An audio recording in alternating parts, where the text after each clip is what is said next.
আমার নাম আয়ান। পৈতৃক সূত্রে গ্রামের বাড়িতে বিশাল এক পুরনো জমিদার বাড়ি পেয়েছি আমরা।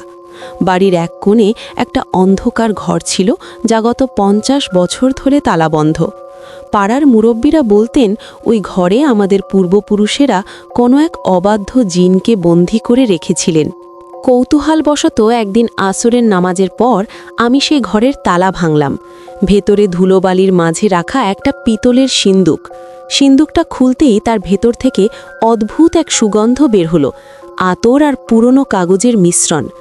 ভেতরে ছিল একটা কালো রঙের পাথর বসানো রূপোর লকেটটা হাতে নিতেই সারা শরীর বরফের মতো ঠান্ডা হয়ে গেল। হঠাৎ ঘরের কোণ থেকে একটা ভারী নিঃশ্বাসের শব্দ এলো। কেউ একজন যেন খুব নিচু স্বরে আরবিতে কিছু পড়ার চেষ্টা করছে। 3 সেকেন্ড বিরতি।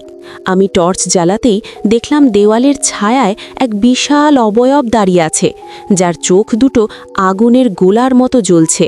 ছায়াটা ধীরে ধীরে এগিয়ে এলো। তার পা দুটো মানুষের মতো নয়, বরং উটের খুরের মতো চেরা। সে গম্ভীর গলায় বলল, আয়ান, তুই যে সিন্দুক খুলেছিস তার মাসুল তোর বংশকে দিতে হবে। ওই লকেটটা আমাদের রাজ্যের চাবিকাঠি। আমি ভয়ে পেয়ে আয়াতুল কুরসি পড়তে শুরু করলাম। সাথে সাথে ঘরটা কাঁপতে শুরু করলো এবং সিন্দুক থেকে ধোঁয়া বের হতে লাগলো। ধোঁয়ার ভেতর থেকে বের হয়ে এলো শত শত কালো বিড়াল, যাদের সবার গলায় একই রকম লকেট ঝুলছে। সেই কালো বিড়ালগুলো যখন আমার দিকে এগোতে শুরু করলো, আমি কোনো মতে ঘর থেকে বেরিয়ে দরজা আটকে দিলাম। সারা রাত আমি ঠিকমতো ঘুমাতে পারিনি। বারবার মনে হচ্ছিল ঘরের বাইরে বারান্দায় কেউ একজন ভারী পা ফেলে পায়চারি করছে আর খিলখিল করে হাসছে। পরদিন সকালে আমি লকেটটা নিয়ে গ্রামের বড় মসজিদের ইমাম সাহেবের কাছে গেলাম। হুজুর লকেটটা দেখা মাত্রই তার চেহারা ফ্যাকাশে হয়ে গেল। তিনি তসবিহ পড়া বন্ধ করে আমার দিকে তাকিয়ে বললেন, আয়ান, তুমি যে সিন্দুক খুলেছ তা কোনো সাধারণ সিন্দুক ছিল না। ওটা ছিল জিনেদের এক অবাধ্য গোত্রকে বন্দী করার সুলেমানি তিলিস্সাম। হুজুর আমাকে সাবধান করলেন যে সূর্যাস্তের পর যেন আমি কোনোভাবেই একা না থাকি। কিন্তু বাড়ি ফেরার পথে মাগরিবের আজান যখন পড়ল, তখন আমি গ্রামের সেই পুরনো কবরস্থানের পাশ দিয়ে যাচ্ছিলাম। হঠাৎ দেখলাম রাস্তার মাঝখানে এক বুড়ি বসে কাঁদছে।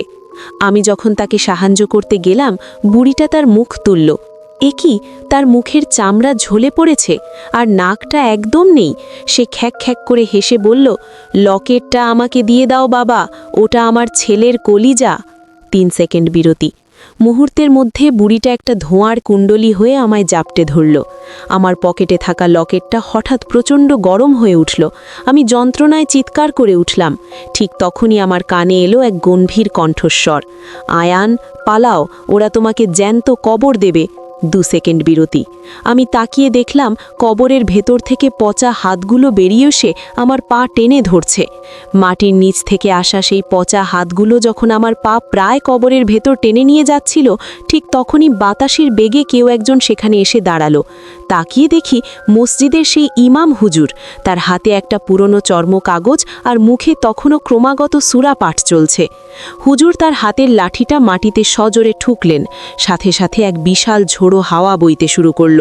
সেই বুড়ি জিনটা বিকট এক চিৎকার দিয়ে ধোঁয়ায় মিলিয়ে গেল। হুজুর আমার হাত ধরে টেনে তুললেন এবং বললেন, আয়ান, এ তো মাত্র শুরু। ওরা লকেটের জন্য আজ রাতে তোর বাড়িতে হানা দেবে। চল, তোকে সুরক্ষিত করতে হবে। বাড়ি ফিরে হুজুর দরজার চৌকাঠে আর জানালার কোনায় বিশেষ কিছু দোয়া পড়ে ফু দিলেন। রাত যখন 12টা, হঠাৎ ছাদের উপর থেকে ধপাস করে একটা শব্দ হলো। মনে হলো বিশাল বড় কোনো পাথর ছাদের উপর আছড়ে পড়েছে। 3 সেকেন্ড বিরতি। তারপর শুরু হলো জানালায় নখের আঁচড় কাটার শব্দ, কর্মর কর্মর। হঠাৎ আমাদের বসার ঘরের মাঝখানের মেঝেটা ফেটে চৌচির হয়ে গেল। সেখান থেকে বেরিয়ে এলো সেই জমিদার বাড়ির সিন্দুকের ভেতর দেখা আগুনের মতো চোখের সেই বিশাল জিন। সে এবার অট্টহাসি দিয়ে বলল, হুজুর, আপনি কজনকে বাঁচাবেন? এই লকেট আমার সুলতানের প্রাপ্য। ওটা না দিলে আজ এই পুরো গ্রাম ছাই করে দেব। হুজুর তার গলার আওয়াজ চড়িয়ে বললেন, তোর সুলতানকে বলিস এই লকেট সুলেমানি হুকুমে বন্দি। তুই তোর আসল রূপ দেখা। জিনের শরীরটা এবার বড় হতে হতে ছাদ ছুঁয়ে ফেলল। তার সারা শরীর থেকে আগুনের শিখা ঠিকরে বেরোচ্ছে। হঠাৎ আমার পকেটের লকেটটা একা একাই বাতাসে ভাসতে শুরু করলো। লকেটের সেই কালো পাথরটা ফেটে গিয়ে সেখান থেকে হাজার হাজার আলোর রেখা জিনের দিকে ছুটে গেল। 3 সেকেন্ড বিরতি। জিনটা যন্ত্রণায় কাতরাতে কাতরাতে এক অমানসিক আওয়াজ করল, যা শুনে গ্রামের সব মানুষ ভয়ে জেগে উঠল। পুরো বাড়িটা থরথর করে কাঁপছে। লকেট থেকে বেরোনো আলোর রেখায় সেই বিশাল জিনটা যখন প্রায় ছাই হয়ে যাচ্ছিল, ঠিক তখনই বাইরের আকাশ ঘন কালো হয়ে গেল। কোনো মেঘ নয়, যেন কালো ধোঁয়ার একটা বিশাল চাদর পুরো গ্রামকে ঢেকে দিল। 2 সেকেন্ড বিরতি। হঠাৎ সব শব্দ থেমে গেল, এমনকি বাতাসের শব্দও না।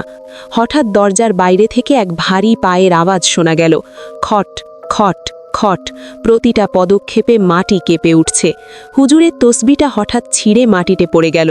তিনি কপালে ঘাম মুছে বললেন, আয়ান, সাবধান, জিনের সুলতান ইবলিসি মারিদ নিজে চলে এসেছে। ঘরের দেওয়াল ভেদ করে এক ছায়া মূর্তি ভেতরে ঢুকল।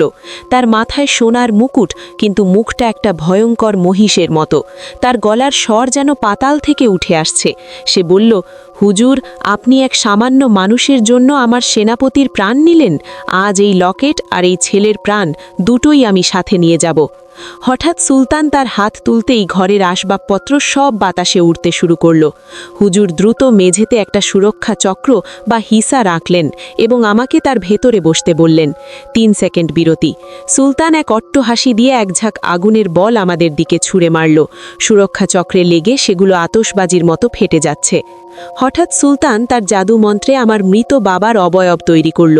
আমার বাবা সুরক্ষা চক্রের বাইরে দাঁড়িয়ে হাত বাড়িয়ে কাঁদছেন, আয়ান, আমাকে বাঁচাও, ওরা আমাকে পুড়িয়ে মারছে।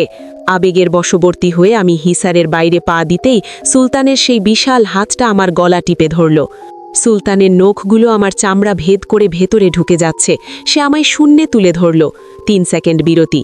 লকেটটা এখন সুলতানের হাতে, আর তার চোখ দুটো বিজয়ী হাসিতে জ্বলছে।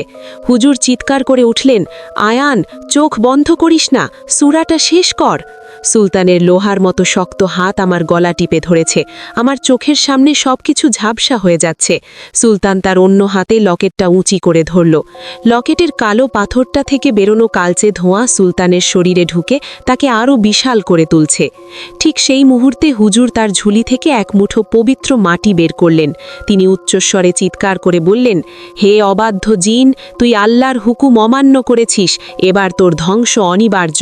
3 সেকেন্ড বিরতি। হুজুর সেই মাটি সজোরে লকেটের দিকে ছুঁড়ে মারলেন।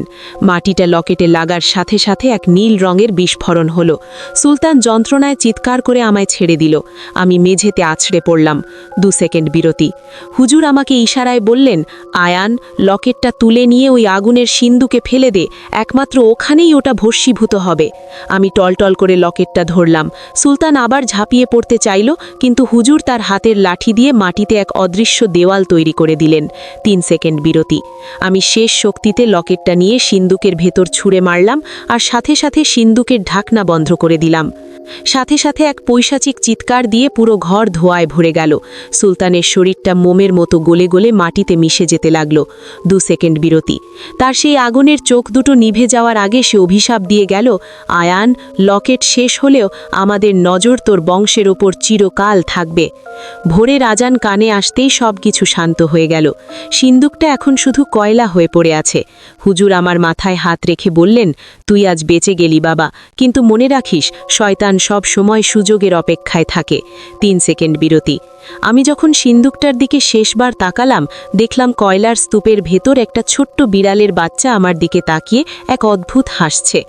বন্ধু, লকেটটা হয়তো ধ্বংস হয়েছে, কিন্তু আজও মাঝরাতে আমার ঘরের দেওয়ালে সেই বিশাল ছায়াটা দেখা যায় ফিসফিস করে।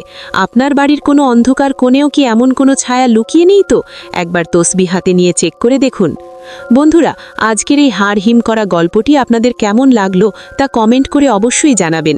যদি এই ধরনের অতিপ্রাকৃত এবং রোমহর্ষক গল্প আরও শুনতে চান, তাহলে এখনই আমাদের পিচাস কুঠি চ্যানেলটি সাবস্ক্রাইব করুন এবং পাশে থাকা বেল আইকনটি চেপে দিন।